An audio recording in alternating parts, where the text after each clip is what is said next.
नमस्कार दोस्तों, आपके अपने चैनल हमारे संस्कार में आपका बहुत बहुत स्वागत है। आज हम आपके लिए दुर्गा अष्टमी और नवमी दोनों के बारे में जानकारी लेकर आए हैं कि वह कब हैं और कब मनाई जाएंगी। लेकिन उससे पहले अगर आप हमारे चैनल पर नए हैं और अभी तक आपने चैनल को सब्सक्राइब नहीं किया है तो आप सभी से निवेदन है, प्लीज़ हमारे चैनल को सब्सक्राइब करें, वीडियो को लाइक करें, ज़्यादा से ज़्यादा शेयर करें ताकि ये जानकारी और लोगों तक भी पहुंच सके और उन्हें भी इसका लाभ मिल सके।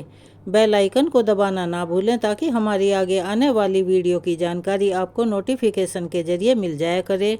कमेंट्स बॉक्स में अपनी राय भी अवश्य ही लिखा कीजिए। उसके साथ साथ जय माता दी, हर हर महादेव भी लिखना ना भूलें।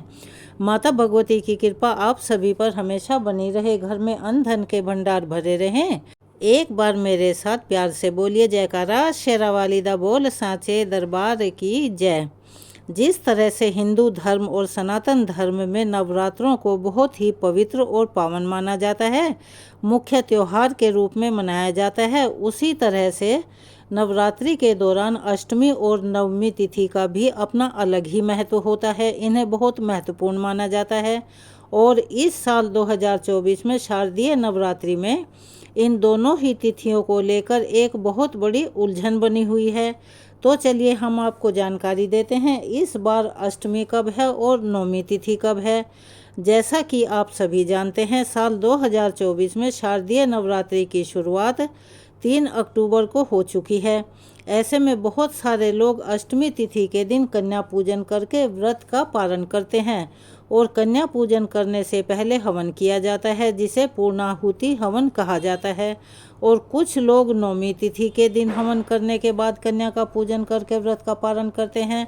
अब ऐसे में इस बार अष्टमी तिथि 10 अक्टूबर गुरुवार को दोपहर के बाद से यानी 12:33 से शुरू हो रही है और अष्टमी तिथि का समापन 11 अक्टूबर शुक्रवार दोपहर 12:07 पर होगा और इसके बाद से नवमी तिथि शुरू हो जाएगी। अगर नवरात्रि में माँ दुर्गा की पूजा के क्रम से देखें, जिस तरह से नवरात्रों में हम पूजा करते आ रहे हैं, तो 10 अक्टूबर गुरुवार को ही अष्टमी तिथि का दिन पड़ रहा है। भले ही सूर्योदय होने के समय अष्टमी तिथि विद्यमान ना हो, लेकिन जो भक्त पूरे व्रत रखते हों या जिनके यहाँ पर भी अष्टमी तिथि के दिन कन्या पूजन होता हो, वह 10 अक्टूबर गुरुवार के दिन अष्टमी की पूजा कर सकते हैं, महाअष्टमी मना सकते हैं। और नवमी तिथि का प्रारंभ होगा 11 अक्टूबर शुक्रवार दोपहर 12:08 से और नवमी तिथि का समापन 12 अक्टूबर शनिवार सुबह 10:58 पर होगा। ऐसे हालात में अगर नवरात्रि के क्रम के अनुसार देखा जाए तो 11 अक्टूबर शुक्रवार को ही महानवमी तिथि रहेगी, भले ही सूर्योदय के समय नवमी तिथि विद्यमान ना हो। अब यहाँ सवाल उठता है कि आपको किस दिन अष्टमी की पूजा करनी चाहिए या नवमी की पूजा करनी चाहिए। आपको किस दिन कंजकें बिठानी चाहिए यानी कि कन्या पूजन करना चाहिए। तो चलिए हम आपको बताते हैं तिथियों के अनुसार। तो इसी प्रकार आपको अष्टमी या नवमी मनानी चाहिए, लेकिन कई बार क्या होता है कि जो तिथियां 2 दिन पड़ती हैं, तब उनमें से आपके आसपास, आपके समाज में, आपकी परंपरा के अनुसार, आपके क्षेत्र में जिस दिन भी अष्टमी मनाई जा रही हो या नवमी मनाई जा रही हो, तब आपको उसके अनुसार अष्टमी या नवमी तिथि का पूजन कर लेना चाहिए। उसके अनुसार ही कन्या का पूजन भी करना चाहिए। वैसे तो हमारे हिंदू धर्म में उदया तिथि को बहुत शुभ और महत्वपूर्ण माना जाता है और वो बहुत अच्छी भी मानी जाती है, लेकिन इस बार अष्टमी हो या नवमी हो, सूर्योदय के समय पर कोई सी भी तिथि विद्यमान नहीं रहेंगी। जिस तारीख में अष्टमी तिथि पड़ रही है उस दिन भी अष्टमी तिथि दोपहर के बाद से ही शुरू होगी।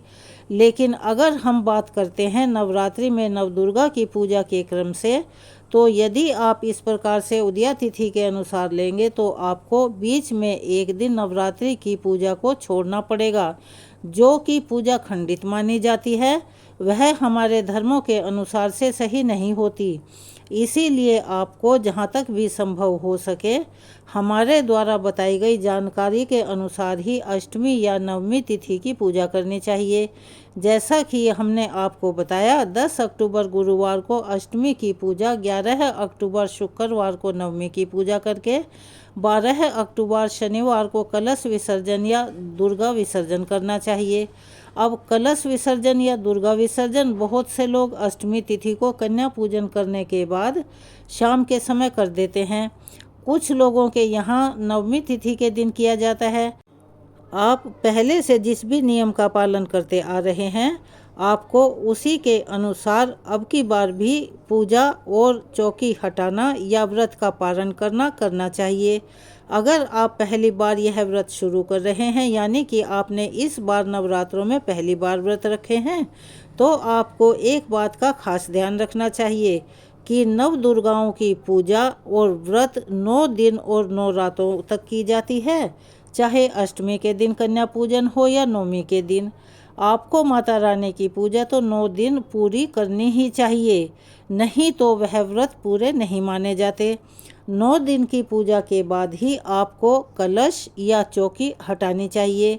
लेकिन कई बार भक्तों के साथ कुछ ऐसी समस्या आ जाती है या ऐसी समस्या होती है जिस कारण से वे चौकी को अष्टमी के दिन ही हटाना चाहते हैं। कुछ लोगों के यहाँ ये परंपरा के अनुसार भी होता है कि उनके यहाँ शुरू से ही अष्टमी या नवमी मनाई जाती है। कुछ लोगों के यहाँ सप्तमी का पूजन भी किया जाता है। लेकिन अगर आपके यहाँ अष्टमी की पूजा होती है, उसी दिन कन्या पूजन और व्रत का पालन होता है और आपको चौकी भी उसी दिन हटानी है, तो एक बात का ध्यान रखें कि आपको शाम को सूर्यास्त से पहले पहले तक चौकी हटा देनी चाहिए। अब बात करते हैं हवन या कन्या पूजन के शुभ मुहूर्त की। तो कन्या पूजन हो या फिर हवन हो, आप सुबह कन्या पूजन सूर्योदय के बाद से लेकर दोपहर 12 बजे के पहले पहले तक कर लें तो बहुत अच्छा और शुभ माना जाता है। इसी के अनुसार आपको कन्या पूजन करने से पहले हवन भी करना अनिवार्य होता है। माता दुर्गा के 9 रूपों की पूजा करने के बाद सभी नवदुर्गाओं का ध्यान करके अंतिम दिन पूर्ण आहुति दी जाती है, जिसमें सभी नवदुर्गा के बीज मंत्रों का जाप करके खीर से या हवन सामग्री से अग्नि में आहुति देते हैं और माँ दुर्गा से प्रार्थना करते हैं कि इन 9 दिनों में यदि हमसे कोई भूल चूक हुई हो, यदि हमसे व्रत रखने में कोई कमी रह गई हो या पूजा पाठ में हमारी श्रद्धा में कोई कमी रह गई हो, तो हे माता रानी, हमारी पूजा को, हमारे व्रत को उस कमी के साथ ही स्वीकार करें और हम सभी पर अपना आशीर्वाद बनाए रखें। पंचांग के अनुसार कलश विसर्जन या दुर्गा विसर्जन 12 अक्टूबर शनिवार को सुबह 10:59 से शाम को 5 बजे तक कर सकते हैं। अधिकतर लोगों का यह सवाल होता है कि जिस दिन हम व्रत का पालन करते हैं उस दिन क्या हम 2 बार भोजन कर सकते हैं या फिर व्रत के दिनों की तरह से ही एक बार ही भोजन किया जा सकता है। नहीं, ऐसी कुछ भी बंदिश नहीं है। आप सुबह और शाम दोनों समय भोजन कर सकते हैं, लेकिन आप जो भी भोजन करें इस बात को ध्यान में रखकर करें कि 9 दिन तक आपने व्रत किया है, आपका डाइजेस्टिव सिस्टम उसी हिसाब से बना हुआ है, तो आप कोई भी भारी चीज़ ना खाएं। उसमें ध्यान रखें कि जो भोजन आप कर रहे हों वह आपके घर का ही बना होना चाहिए, बाहर का नहीं होना चाहिए और सात्विक होना चाहिए। ये बहुत ज़रूरी है। बिना लहसुन प्याज का और इस दिन भूले से भी मांसाहार का सेवन आपको कभी नहीं करना चाहिए, ना ही घर में किसी को करने देना चाहिए। नहीं तो आपकी जो आपने 9 दिन तक पूजा की है, व्रत रखा है, वो खंडित माना जाता है। कई बार क्या होता है कि कन्या पूजन के दिन या हवन के दिन, कलश विसर्जन के दिन हमारी माताओं बहनों को पीरियड्स हो जाते हैं। यदि आपके साथ भी ऐसी स्थिति बनती है तो आप उस दिन चौकी नहीं हटा सकते और कलश विसर्जन और दुर्गा विसर्जन भी नहीं कर सकते। आप क्या कर सकते हैं कि अपने घर के किसी सदस्य से कलश विसर्जन, चौकी हटाना या फिर दुर्गा विसर्जन का काम करवा सकते हैं। हवन और कन्या पूजन आदि उन्हीं से करवा सकते हैं।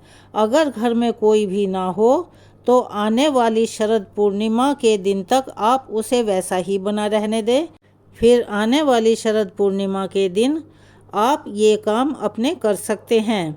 कन्या पूजन भी उसी दिन करें। यह थी आज अष्टमी और नवमी के बारे में जानकारी। आपके लिए कितनी लाभप्रद रही, आपको कैसी लगी, कमेंट्स बॉक्स में अपनी राय अवश्य ही लिखें। चैनल को सब्सक्राइब करें, वीडियो को लाइक करें, ज़्यादा से ज़्यादा शेयर करें ताकि यह जानकारी और लोगों तक भी पहुंच सके। बेल आइकन को दबाना ना भूलें और कमेंट्स बॉक्स में अपनी राय के साथ साथ जय माता दी, हर हर महादेव लिखना ना भूलें। अपना प्यार और सहयोग हमें ऐसे ही देते रहें। धन्यवाद।